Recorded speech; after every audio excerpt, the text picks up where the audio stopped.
Another point that was touched upon was the commitment to raise the percentage of education budget as a percentage of GDP. We know Bangladesh is one of the lowest. It's the lowest in South Asia. It might be one of the lowest in the world. But just raising the budget for the sake of raising the budget is not going to be fruitful. We have something which we have decentralized called the SLIP fund, the School Level Improvement Plan Fund. And this is given to the primary schools so that they can carry out various improvements in their schools. But do we ask them to actually come up with a plan as to what they will invest in? Is there detailed programming available there that will understand, okay, this is what we need to invest our money in? So without this kind of planning, just raising the budget will not necessarily be productive. We want the budget to be raised, but we also want this kind of planning to come in. I think the other area that we should recognize, and this is something that is being recognized around the world, is the role of non-formal education. Unfortunately, there is still, both within the people in general, as well as in the ministries and so forth, the non-formal education is not education, it's not proper education. Non-formal education is for those who are not so advantaged and so forth. But non-formal education, lifelong learning, is something that is very, very vibrant in the developed countries. And so this is something that I think is something that also should be looked upon. The non-formal education is given due recognition. And there are certain steps being taken, which we are very happy about. Another area that we can look at, particularly if we want to send workers abroad, is international certification. Bringing the standards of Bangladesh up to international certification. So just to give you an example, the technical school education in Australia is TAFE. TAFE has set up campuses in other countries. So can we look at, in the future, setting up TAFE type centers? Because then if I can get them certified, they will have a much easier pathway to go to jobs abroad, as well as building a quality workforce for the country. The other point that I would like to also stress upon is the importance of government and NGO partnerships in terms of education. A lot of the achievements that have been done by Bangladesh in education, particularly in primary education, has been a collaborative effort. The development partners have provided funding and technical support. NGOs have mobilized and so forth. The state has taken lead on various aspects. So this is something also that I think is very important that we, and there is a framework that has been approved long time ago. There is a framework for government and NGOs to collaborate together, because like I said, a lot of things cut across all politics, all groupings, all stakeholders, you know, and education and health are two of those. Community accountability. This is another area that we need to focus on. How do we build mechanisms where the community has a stake, has a say in their children's education? It cannot just be left to the school and the teachers. If you look at all the countries that are doing this well, the community engages with the schools, with the teachers. So can we have a mechanism whereby the community brings in certain checks and balances in terms of how schooling, how education is rolled out? And I think there is some research on this. It's a very small research done by SOAS in England and Brack University, where they found, and again, it's a very small sample size, but they found that when you had parent-teachers associations, school management committees, influential community members taking an interest in the school, those schools perform better. So the evidence is there. If you look at the numbers, I'll wrap it up soon now. If you look at the numbers in terms of, from say last 15 years ago, the portion of children in primary education in government primary schools was over 80%. It is now 52, 53%. There's been a 30% drop. If this is the trend that happens, then we will see further erosion of children in government primary schools. When we talk about equity, when we talk about inclusion, it is very important that we provide access to everyone. And it cannot only be that those who are unable to afford it do not have access to good schooling. So I think this is another area where it makes sense to invest in government education system. And lastly, I would say that leadership is extremely important, not just at the political level, but also at the ministry and bureaucracy. If you do not have dynamic leadership, we can have the best policies, we can have the best intentions. Implementation will be a challenge. Bangladesh has a lot of good policies. We have a lot of good laws. But the challenge has always been, how do we implement it? How do we implement it well so that it is inclusive, it is equitable, and it is of a standard that we can be proud of, and that we will feel proud to send our children to government schools, non-government schools, whatever they be, but that the standards are equitable, are inclusive, and the same for everyone. And with that, I'd like to end my few words. I hope there are some ideas that will generate some conversations for this roundtable. Thank you.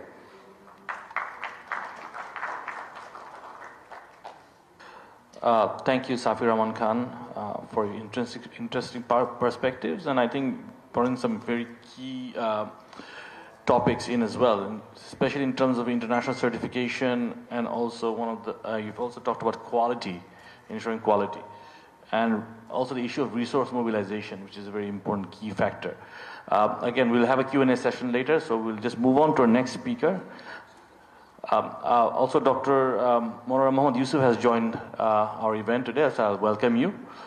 Now I'd like to go on to our next speaker, which is Dr. Nahareen Khan, Professor, Department of Geography and Environment, Jamia University, and looking forward to your insight. Thank you. Assalamu alaikum and very good morning to all of you. Actually, the first question Mamun Bhai asked me today, that why I came with my laptop. Actually, I have two answers for that. One is I teach environment, so I don't want to print so many papers, which is environment friendly. And the second thing is I'm very proud to introduce myself as a member of BNP's Education Policy Reformation, and our next goal, our acting chairman, also he has the motto to introduce environment-friendly education system in Bangladesh. So as per the given 31 points by the Honorable Acting Chairman. Oh, I think I forgot my second answer. My second answer is like, I'm an old lady with 21 years of experience of teaching in university. So memorizing thing is a bit problem for me. So that's why I came up with my laptop here. So as per the given 31 points by the Honorable Acting Chairman and BNP itself, the point 24, 25, 26, and 31st, they have direct implication with the education reformation. We used to know knowledge is power, right? Of course, knowledge is power. Being a professor of a university, I still believe knowledge is power, but after the COVID, after the fourth industrial revolution and the readiness of the LDC graduation, the knowledge is not only about just survival, but the skills these days, right? So knowledge is skill. So the best of the given situation, our Honorable Acting Chairman has shown his immense interest and his prudent thought to talk about the skills along with the knowledge. So combining that, one of the selling points is introducing third language at the school and the university level. So I'm not getting that much time to talk about entire education policy of BNP at this moment, but let me talk about one of the finest proposal I see, and I can foresee the impact of third language concept of social and economical implication. The point 26 on educational reform contains comprehensive curriculum restructurization and that implicitly supports multilingual education. Additionally, our Honorable Vice Acting Chairman directly quotes bridges this policy gap. He said, "We want to revamp the school syllabus. It will introduce sports and second or third language. There will be separate marks in the exam for that. That means one student have to do sports, have to learn third language. We will introduce it." So these statements represents BNP's commitment to integrating third language learning into mandatory curriculum with dedicated assessment, making it a core educational requirement rather than an optional subject. So now we can talk about what are the social implications of third language learning.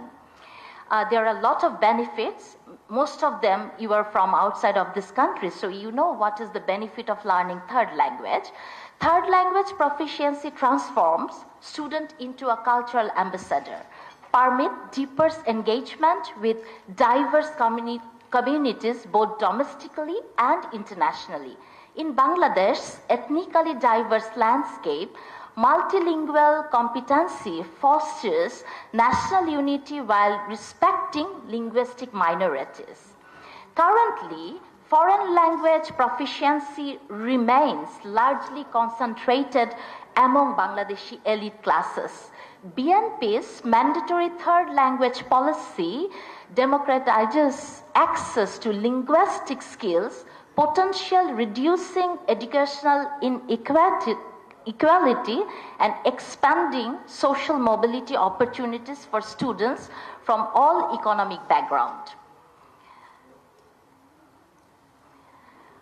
And what are the economic implementations of third language learning? Economy of Bangladesh is based on 3 R's. We all know that. One is ready-made garments, second one is rice, and third one is remittance. Still, we are struggling to get a quality remittance. Research demonstrates concrete financial benefits of multilingualism.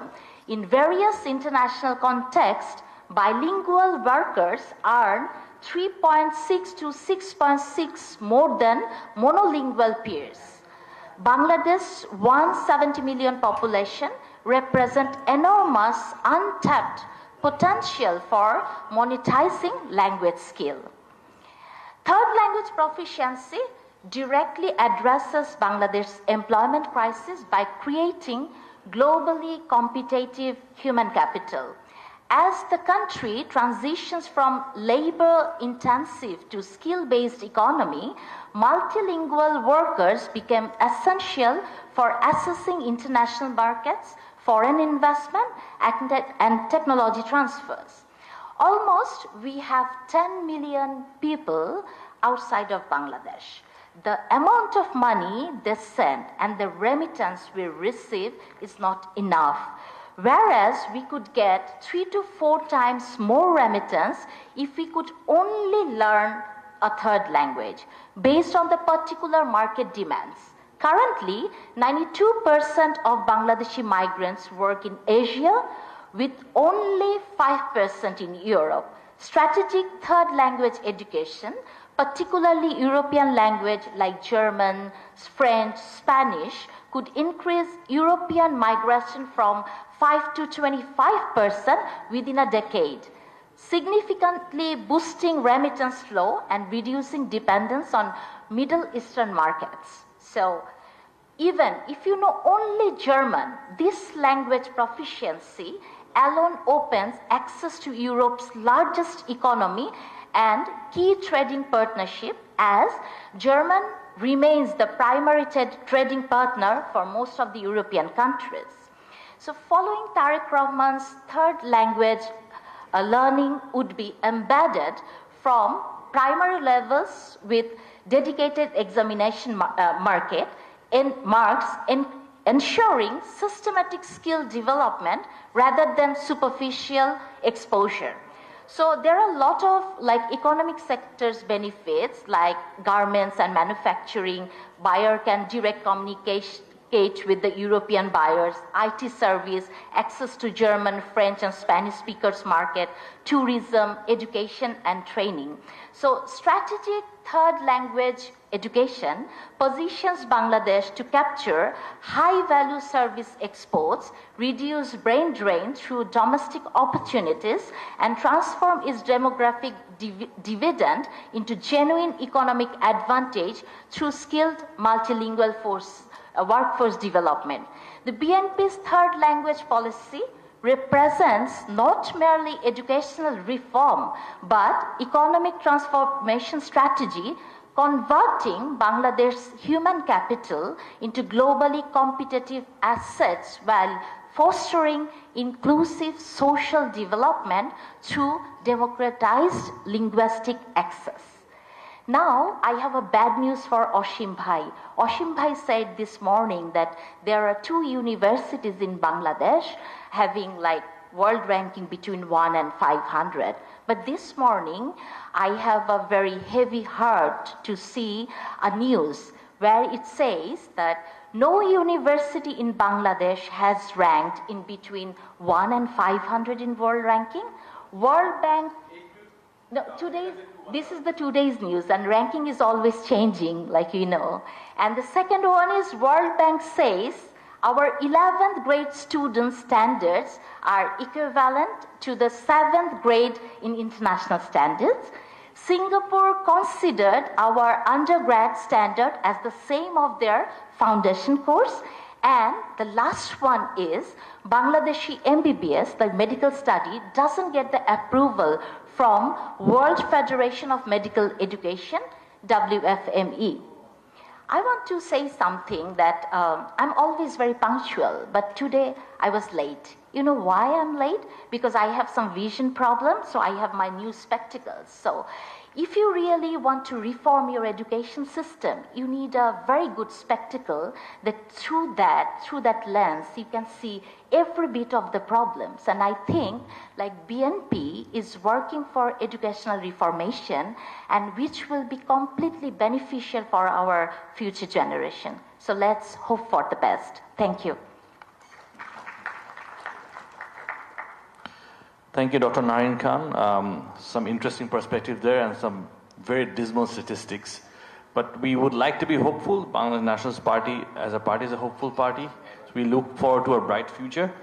Now, I would like to open the floor for some questions or comments. Please free to ask questions and make any comment, please. Thank you. The floor is open now. Thank you.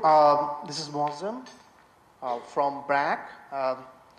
It's a privilege to be part of this great roundtable discussion, which might be turned into a great manifesto of a political party to move forward a great Bangladesh in the future.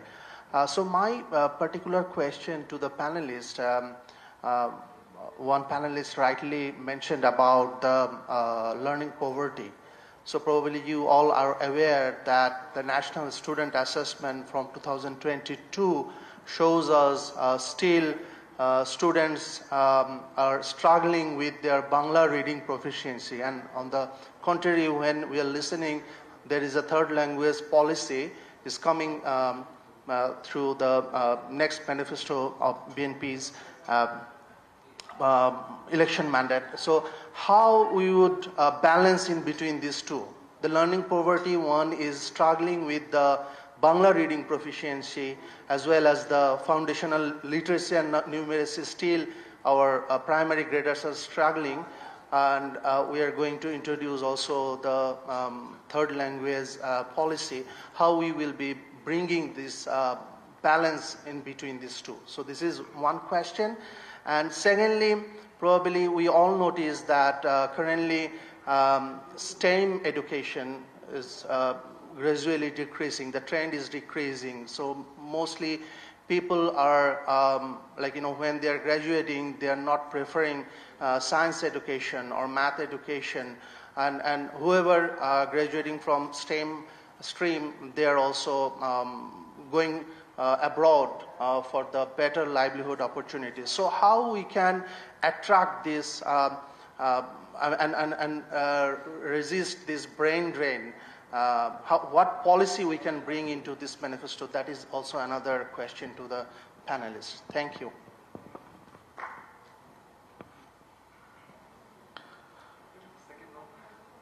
Mike's over there. Mohan Bhai, would you like to answer?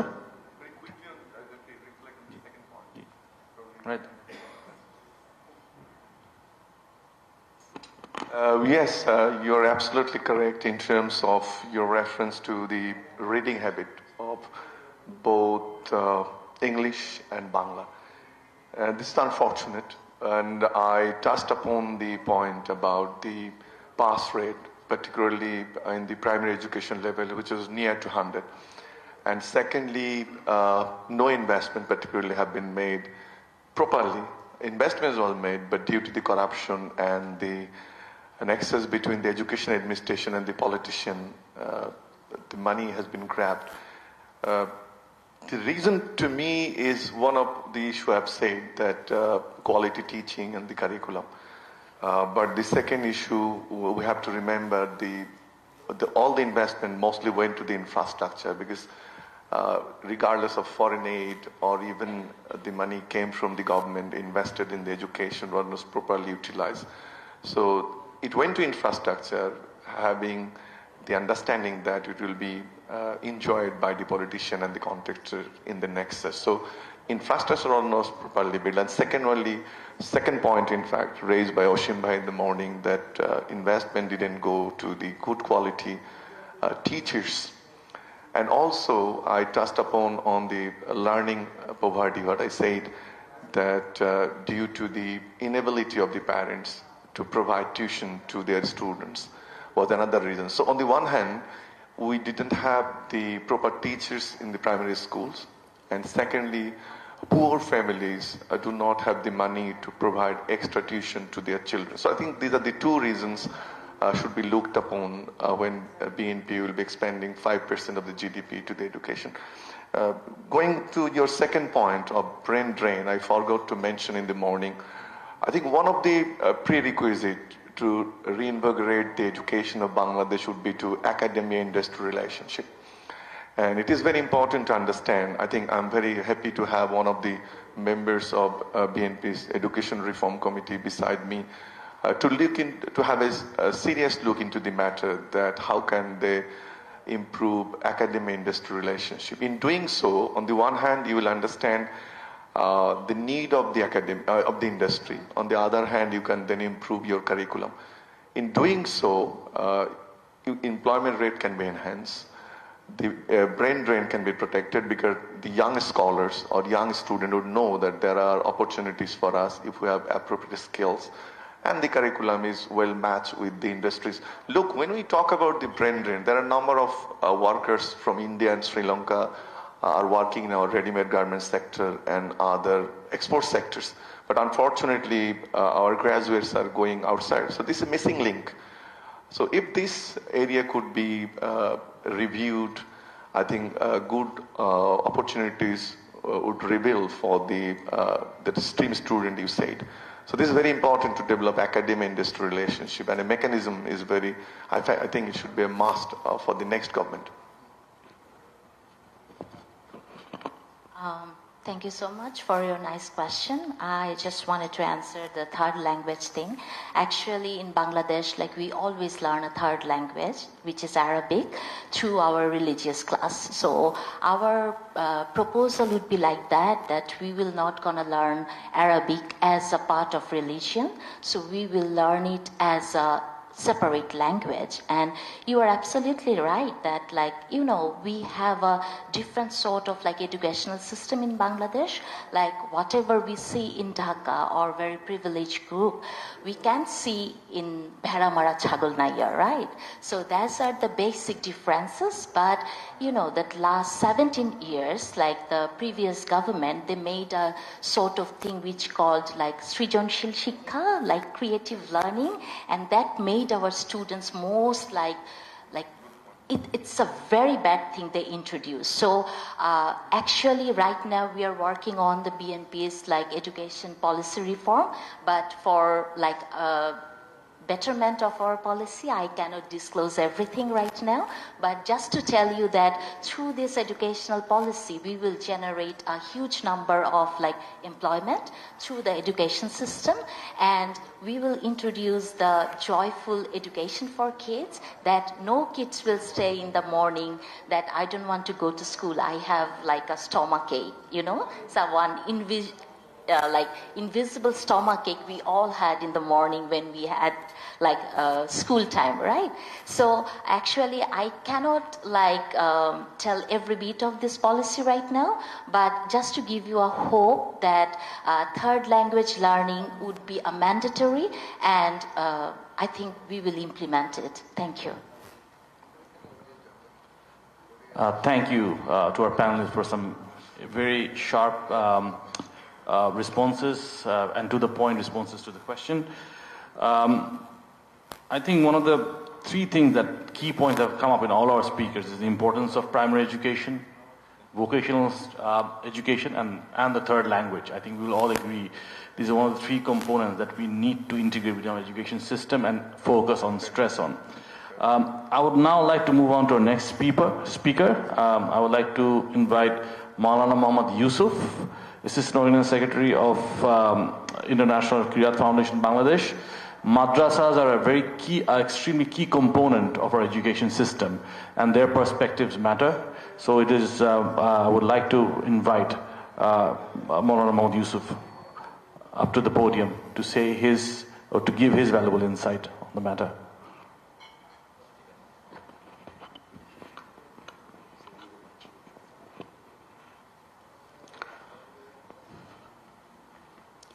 السلام عليكم ورحمة الله وبركاته.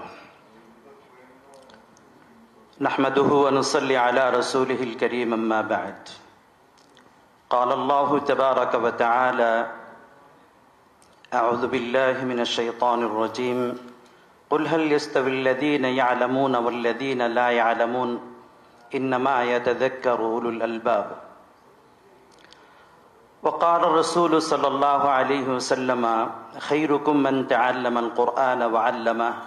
وقال الرسول صلى الله عليه وسلم أيضا: طلب العلم فريضة على كل مسلم ومسلمة أو كما قال عليه الصلاة والسلام. আজকের এই গোল টেবিলে আমন্ত্রিত বিভিন্ন পর্যায়ের মেহমানবৃন্দ, সুধীবৃন্দ, আয়োজকবৃন্দ এবং আমার সম্মানিত সাংবাদিকবৃন্দ, সকলকে আন্তরিক অভিনন্দন এবং শুভেচ্ছা জানিয়ে আমি সংক্ষেপে কিছু কথা এখানে উপস্থাপন করার চেষ্টা করব ইনশাআল্লাহ। সম্মানিত সুধী, আমরা এটা খুব ভালো করে জানি যে শিক্ষাই জাতির মেরুদণ্ড। একটা শিক্ষিত জাতি মানে একটা শিক্ষিত সমাজ, একটা সুন্দর দেশ, একটা সুন্দর পরিবেশ। শিক্ষার অভাবের কারণেই একটা জাতি বিনষ্ট হয়ে যেতে বেশি সময় লাগে না। এই জন্য শিক্ষার গুরুত্ব অপরিসীম, এটা আমরা সবাই খুব অন্তর দিয়ে অনুভব করি। তো আমি আমাদের বাংলাদেশে যে শিক্ষা ব্যবস্থা চালু আছে তার উপর ভিত্তি করে দু একটা কথা বলতে চাই। আমাদের বাংলাদেশে শিক্ষা ব্যবস্থার তিনটা ধারায় বিভক্ত। একটা ধারা হচ্ছে সাধারণ এডুকেশন, সাধারণ শিক্ষা, যেখানে স্কুল, কলেজ, ইউনিভার্সিটির যে পড়াশোনা। আরেকটা ধারা হচ্ছে যে ইসলামী শিক্ষা এবং সাধারণ শিক্ষার সমন্বয়। এই দুইটা সমন্বয়ে একটা শিক্ষাধারা আমাদের দেশে চালু আছে, যেটাকে আমরা আলিয়া মাদ্রাসার শিক্ষা হিসাবে জানি। আমাদের দেশে আরেকটা শিক্ষা ব্যবস্থা চালু আছে, সেটাকে কওমি ধারার শিক্ষা ব্যবস্থা বলে, যেখানে শুধুমাত্র কোরআন হাদিসের